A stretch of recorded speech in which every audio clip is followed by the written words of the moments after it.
साथियों नमस्कार, मैं काशीकृत लहरे और आप सभी के स्वागत करता हूँ मोर द काशी न्यूज़ में। साथियों अब आज हम आए हैं बलौदाबाजार जिला कांग्रेस कमेटी जेकर बलौदाबाजार के जिला कांग्रेस कमेटी के माननीय जिला अध्यक्ष जी हमारे साथ उपस्थित है, बड़े भैया हितेन ठाकुर जी।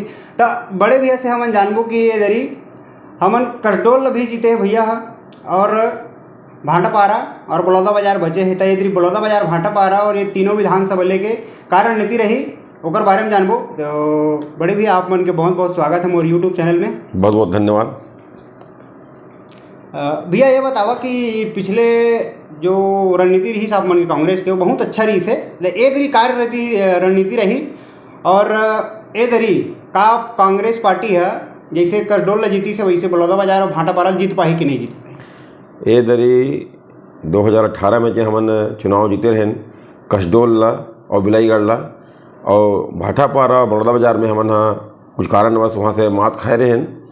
लेकिन 5 साल में हमारा छत्तीसगढ़ में भूपेश बघेल के सरकार है और भूपेश बघेल के सरकार के 5 साल के जिन योजना है जेकर लाभ छत्तीसगढ़ के हर वर्ग ला मिले है, चाहे किसान हो, चाहे मजदूर हो, चाहे वो युवा हो, नौजवान हो, महिला हो, व्यापारी हो, हर वर्ग ला कुछ न कुछ लाभ मिले हवे।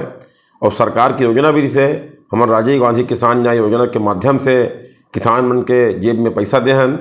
और यही प्रकार के चाहे वो हाट बाजार क्लिनिक हो, नोनी महतारी योजना हो, दाई दीदी क्लिनिक हो, स्वास्थ्य के मामला में, स्कूल के मामला में, शिक्षा के मामला में स्वामी आत्मानंद अंग्रेजी स्कूल के माध्यम से छत्तीसगढ़ में शिक्षा के माध्यम में बहुत क्रांतिकारी परिवर्तन हुए हैं।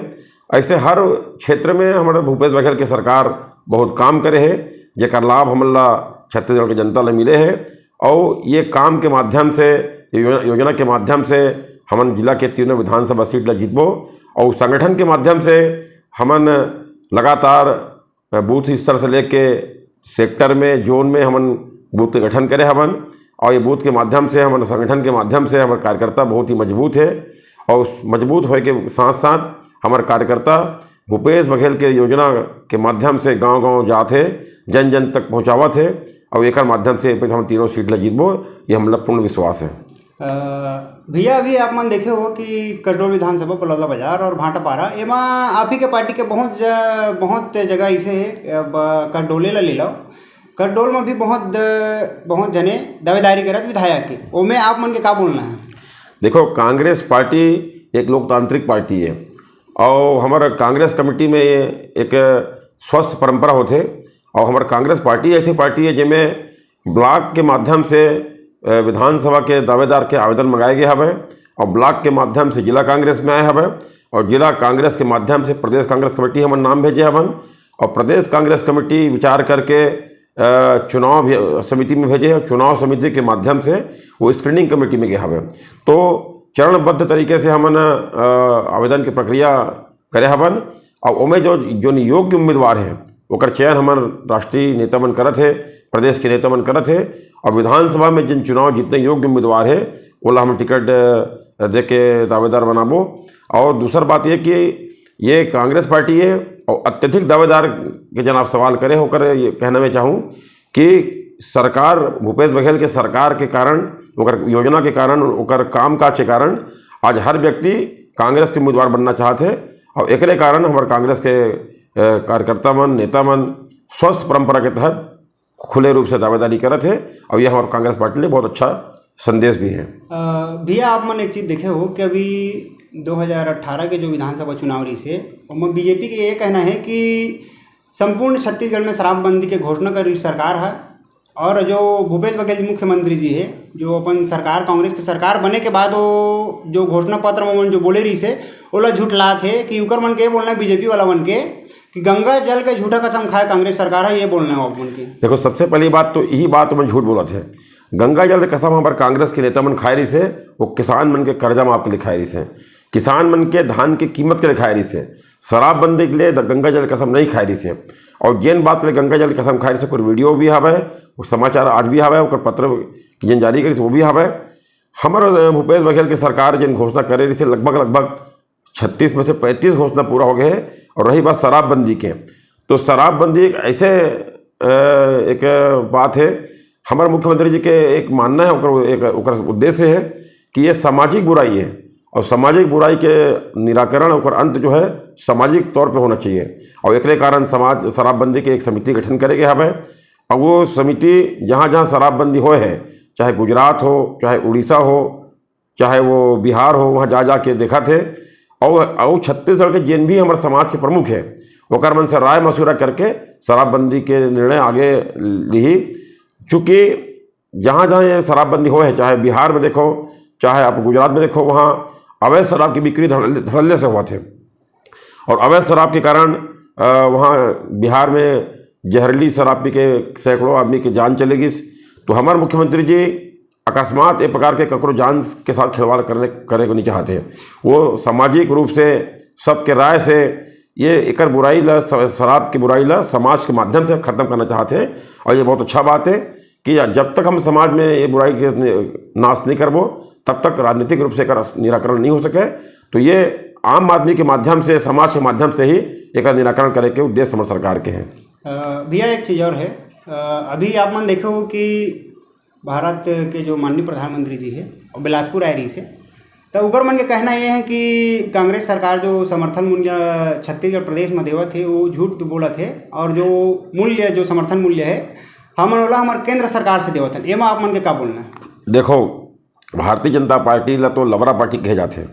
पहली वह 15 साल सब में राज करीस, 21 रुपया धान के बोनस बोली से, 300 रुपये बोनस देवो बोली से, कोई चीज़ पूरा नहीं करीस। अब नरेंद्र मोदी चुनाव आवत है, 5 साल तक तो कुछ नहीं बोलिस। अचानक 5 साल जब चुनाव के समय आ गए तो धान की कीमत बोनस लामन देवथन कहा थे। आपसे मैं सवाल पूछा था, आप पता कर लो जहाँ जहाँ भाजपा की सरकार है, चाहे उत्तर प्रदेश हो चाहे गुजरात हो, वहाँ धान की कीमत क्या देवत है। आज छत्तीसगढ़ में 2640, हम 2500 रुपये बोले रहे, हमारी सरकार 2640 तक पहुँच गया है और आने वाले साल में 2800 रुपये तक जाते हैं। तो बिहार में, उत्तर प्रदेश में आप पता करो, वहाँ 1100-1200 धान की कीमत है। अगर समर्थन मूल्य केंद्र सरकार जारी करतीस तो पूरा देश में होतीस। ओकरे जहाँ राज्य है, भाजपा के राज्य है, वहाँ धान की कीमत 1200 से ऊपर नहीं है। तो ये बात से सिद्ध होते है कि भारतीय जनता पार्टी और नेता नरेंद्र मोदी झूठ बोल के छत्तीसगढ़ की जनता को गुमराह करना चाहते हैं। और ये छत्तीसगढ़ की जनता अच्छा से जानते हैं कि भूपेश बघेल जी जिन वादा करे से तेरा पूरा करत है, इनमें कोई प्रकार की झूठ वाली बात नहीं है। भारतीय जनता पार्टी झूठ बोल के 15 साल तक राज करीस और एक फिर चुनाव आए तो नरेंद्र मोदी झूठ बोल के देश की जनता को गुमराह करते, छत्तीसगढ़ की जनता को बेवकूफ़ बनाते। भैया ये भी एक और बात है, जिसे जो केंद्र सरकार है या जो बीजेपी है वो मन हमेशा आरोप लगाए थे कि जो बेरोजगारी भी भत्ता देवत है वो बस चुनावी एजेंडा है। उकर मन के ये कहना है, और जो पीएम आवास के लिए जो घोषणा करे रही से उकर मन के ये कहना बीजेपी वाला मन के कि जो मुख्यमंत्री है कांग्रेस सरकार के वो जो पीएम आवास है वो रोक के रखे। भाई यही नरेंद्र मोदी जी से मैं सवाल पूछना चाहता हूँ कि पीएम आवास तो 60% केंद्र सरकार के, 40% राज्य सरकार के। प्रधानमंत्री नरेंद्र मोदी छत्तीसगढ़ के अधिकांश फसल रोक के रखे हवे, भेदभाव करत है। और अगर वो ये बात कहते तो पैसा जारी कर देना चाहिए, और जारी नहीं करते हुए हमारे मुख्यमंत्री माननीय भूपेश बघेल जी बिलासपुर के सभा में आवास योजना के तहत यहाँ लाखों, लगभग 9 लाख परिवार मनला पैसा जारी करे आवास के लिए। तो ये बात सिद्ध होते कि नरेंद्र मोदी छत्तीसगढ़ के विकास में अवरोध पैदा करते थे। वो नहीं चाहते कि यहाँ के जनता के भलाई हो, यहाँ के सरकार के नाम हो, और एक कारण आवास योजना में वो अड़चन पैदा करे हवे। और अड़चन दूर करे पर हमारे मुख्यमंत्री माननीय भूपेश बघेल जी आवास योजना लागू करे हवे, और जेकर माध्यम से छत्तीसगढ़ के जनता ला आवास लागू करत है। और आप कई ठो रिपोर्ट देखे हो, हमारे मुख्यमंत्री बार बार ये बात के मांग करते, हमारे 1000 करोड़ रुपया जन रॉयल्टी पैसे की राशि है वो रोक के रखे हवे। अगर वो पैसा आ जाए तो छत्तीसगढ़ के हर वर्ग ला जन लाभ मिलना है वो पुनः मिलने लगी। चूँकि प्रधानमंत्री नरेंद्र मोदी भेदभाव की राजनीति करते, छत्तीसगढ़ के जनता के साथ अन्याय करते, और वो पैसा खुद रोके हवे। हम हमारे मुख्यमंत्री जिन बात बोलिस। और रही बात बेरोजगारी भत्ता, तो बेरोजगारी भत्ता देवा थे तो सीधा सीधा बेरोजगार बन के खाता में पैसा जाते, बीच में कोई बिचौलिया के दलाल के कोई आवश्यकता नहीं है, सीधा बेरोजगार बन के खाते में पैसा जाते। और ये कोई चुनावी शिगुफा नहीं है, हमन जिन वादा करे हैं तो वादा पूरा करत हन और आने वाला साल में हमें इमें और नया हमारे मुख्य सरकार कांग्रेस की सरकार और अनेक प्रकार की योजना लाभकारी योजना लागू कर ही। और छत्तीसगढ़ के मुख्यमंत्री माननीय भूपेश बघेल जी की मंशा है कि छत्तीसगढ़ में बेरोजगारी दूर होए, बेरोजगारी भत्ता दे के कोई खुशी नहीं मिलते। ओकर मानना है कि यहाँ के युवा मन रोजगार की सृजन करे, रोजगार को मतलब उपलब्ध होए, बेरोजगार मत रहे। चूँकि पर्याप्त राशि हमारा केंद्र से नहीं मिल पावत है, तो ये एक तहत तो हम अभी हमारे मुख्यमंत्री माननीय भूपेश बघेल जी बेरोजगारी भत्ता देवत है। ये कुछ चुनावी सी गुफा नहीं है, ये हमारी घोषणा है। भैया एक और आखिरी सवाल, अभी आप मन देखो CGPSC के बीजेपी वाला मैंने आरोप लगावा थी कि एमे घोटाला हुए हैं, तो एमे कांग्रेस पार्टी के आपके क्या कहना है? देखो, घोटाला तो मुख्यमंत्री जब रमन सिंह रही तब भी घोटाला हो रही से, और उस समय के जांच हो रही से आज तक पूरा नहीं हुए। और अभी हमारे मुख्यमंत्री माननीय भूपेश बघेल जी साफ निर्देश करे हवे कि जांच करावा थे, जांच में जन दोषी पाए जाए कार्रवाई हुई। लोग शिकायत भी मांगे हवे और शिकायत एक एक बिंदु पे PSC में जहाँ जहाँ गलती हुए हैं वो ओकर माध्यम से जांच करावा थे। और जो भी अगर कोई घोटाला करे हुई वो बख्शे नहीं जाए। मुख्यमंत्री माननीय भूपेश बघेल जी के सख्त ऐलान है कि वो कोई भी अगर गड़बड़ी पाई जाए ओकर पर कार्रवाई हुई और मैं हर बिंदु पर जांच हुआ थे, इनमें कोई शंका करे के बात नहीं है। तो संगवारी हो, आप मन देखो हमारे बलौदाबाजार जिला कांग्रेस कमेटी के जिला अध्यक्ष भैया हितेन ठाकुर ला, और ऐसने आप मन माया दुलार बनाए रखूँ और मोर चैनल ला सब्सक्राइब करूँ। जय हिंद, जय हिंद, जय जोहार।